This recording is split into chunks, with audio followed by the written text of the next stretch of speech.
En 2007, l'Assemblée générale des Nations unies a adopté une résolution qui fait de la date du 2 avril la journée mondiale de sensibilisation à l'autisme. On estime aujourd'hui qu'en France, au moins 600 000 personnes sont autistes et avec la France insoumise, nous voulons en faire une grande cause nationale. Je suis allée à la rencontre de l'association SOS Autisme France et de Marie-Laure Darrigade, co-auteure du livret programmatique sur le handicap. La situation pour les enfants autistes est la même que tous les enfants en situation de handicap, c'est-à-dire que c'est extrêmement difficile. Vous avez des enfants à qui on refuse le droit à l'éducation, des parents qui sont obligés de s'arrêter de travailler pour pouvoir accompagner dignement, décemment leurs enfants. Le mot autiste a été utilisé de façon péjorative par un candidat à la présidentielle. Beaucoup ont été choqués, mais d'autres ont vu cela comme une liberté de parole qu'on voudrait leur confisquer. En tant qu'humoriste, je peux faire rire sur le sujet de l'autisme, mais pas des personnes autistes elles-mêmes.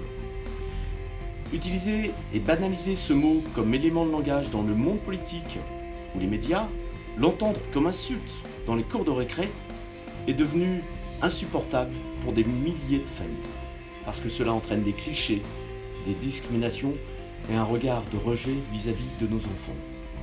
Alors nous réclamons que la charte éthique SOS Autisme soit signée par l'ensemble des médias ainsi que par les partis politiques, pour le respect et la dignité des personnes autistes.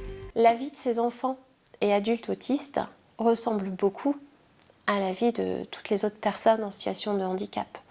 Et c'est pour ça qu'on a voulu faire un livret thématique généraliste qui reprenne toutes les difficultés rencontrées, tout handicap confondu, et qui permettent ces personnes de mener une vie digne, une vie décente et une vie de citoyen à part entière. Tous les enfants autistes doivent aller à l'école. C'est un droit fondamental. La loi sur l'égalité des chances de 2005 et sur la refondation de l'école de 2013, qui prône une école inclusive, ne sont pas toujours respectées. Alors nous, professeurs et autres membres de l'éducation nationale, exigeons une sensibilisation à l'autisme afin que l'école soit un lieu de savoir, d'égalité et de fraternité. Aujourd'hui, il n'y a pas assez d'auxiliaires de vie scolaire. Nous ne sommes pas formés et nos contrats sont précaires. Nous sommes face à des professeurs et des directeurs d'établissement qui ne sont pas sensibilisés à l'autisme. Nous demandons la création d'un parcours de formation qualifiante et diplômante.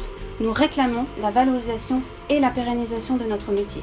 La première mesure, c'est évidemment une prise en charge gratuite pour les familles. Ça, je pense que c'est le minimum. Donc rembourser totalement des frais que l'on peut mettre pour aider nos enfants et prendre en charge nos enfants. La deuxième chose, c'est évidemment la formation, la pérennisation des contrats pour les auxiliaires de vie scolaire. Elles vivent elles-mêmes dans des situations précaires, elles sont extrêmement mal payées, elles ont des contrats de courte durée. Il faut changer tout ça. Il faut des formations qualifiantes, diplômantes, pour qu'elles aient elles aussi un avenir, parce que c'est quand même un investissement énorme pour ces femmes et donc il faut vraiment quand même valoriser évidemment leur profession. Il n'y a pas de médecin spécialisé dans l'autisme en France. La santé de nos enfants autistes ne doit pas être mise en danger par un déficit du parcours de soins. Alors nous demandons à ce que l'ensemble du corps médical soit formé pour la prise en charge et l'accueil et les soins des enfants autistes.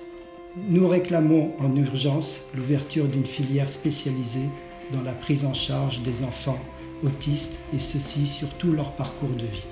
Ne pas avoir d'hygiène buccale peut avoir de graves conséquences sur l'état de santé général. Mais aller chez le dentiste peut devenir un véritable cauchemar pour les personnes autistes. Alors nous réclamons d'urgence une campagne de sensibilisation sur l'autisme à l'égard de la profession dentaire ainsi qu'une formation spécifique lors des études universitaires. En France, les recherches en matière d'autisme sont quasiment inexistantes et aucun moyen n'est donné aux chercheurs.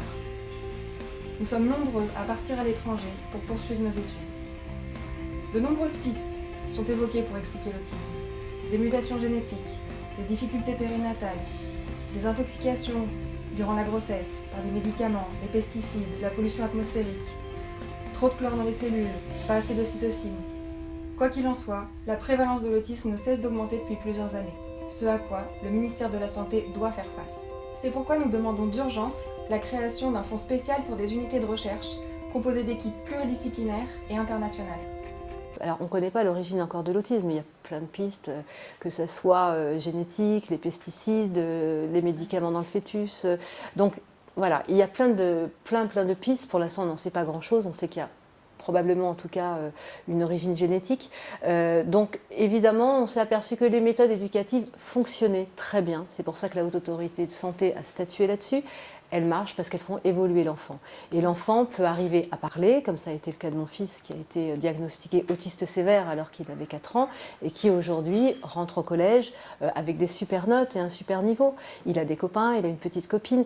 Voilà, c'est ce dont je rêve pour tous les enfants autistes parce que même s'ils ne vont pas jusqu'au bac, parce que les niveaux au départ ne sont pas les mêmes, on peut arriver quand même à les faire progresser. Et c'est quand même beaucoup mieux d'avoir toutes ces personnes autour de nous dans la société et qu'on accepte leurs différences au lieu de les voir dans des institutions gavées de neuroleptiques. Ce n'est pas la solution.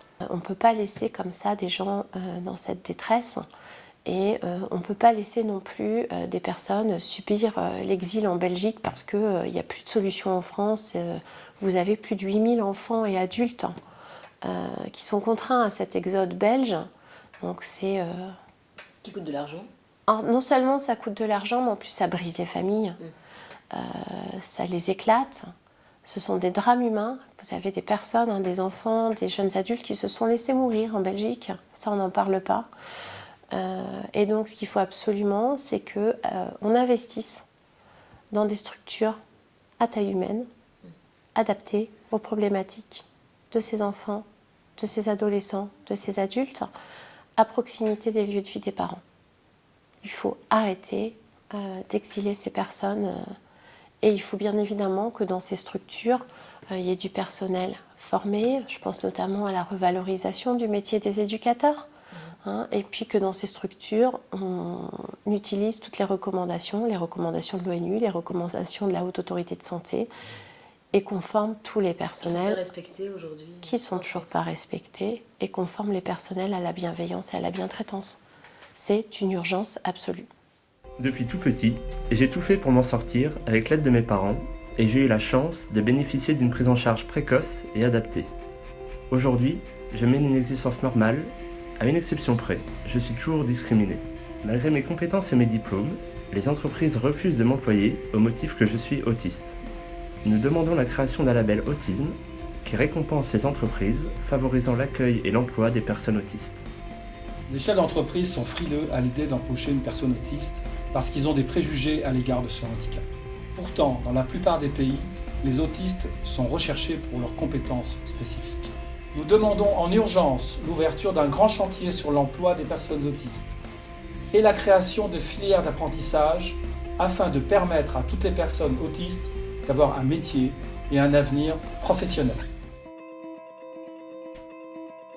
Nous souhaitons garantir un revenu décent aux personnes qui sont en incapacité de travailler et donc pour cela garantir l'allocation adulte handicapé au niveau du SMIC et pouvoir permettre à ces personnes de déclarer... Actuellement, c'est pas du tout au niveau du... Ah non, elles sont en dessous du seuil de pauvreté et il faut savoir que tous les équipements pour les personnes handicapées coûtent excessivement cher. Je me souviens par exemple du prix du fauteuil de Lucie à Lyon, c'est 35 000 €. Un slip, c'est 50 €. Un pantalon, vous pouvez faire la comparaison avec d'autres choses, mais un pantalon tout simple, c'est 110, 120 €. Donc il est essentiel qu'on puisse sortir les personnes en situation de handicap de cette précarité. Et il est aussi important qu'on puisse permettre à ces personnes de faire une déclaration de revenus indépendamment de celle du conjoint et qu'on évite comme ça de leur faire subir ce qu'on appelle actuellement le prix de l'amour. Le but de ce livret est que plus jamais on ne décrive le quotidien des personnes en situation de handicap avec des mots tels que maltraitance, exclusion, précarité. Ça, c'est plus possible. Inégalité.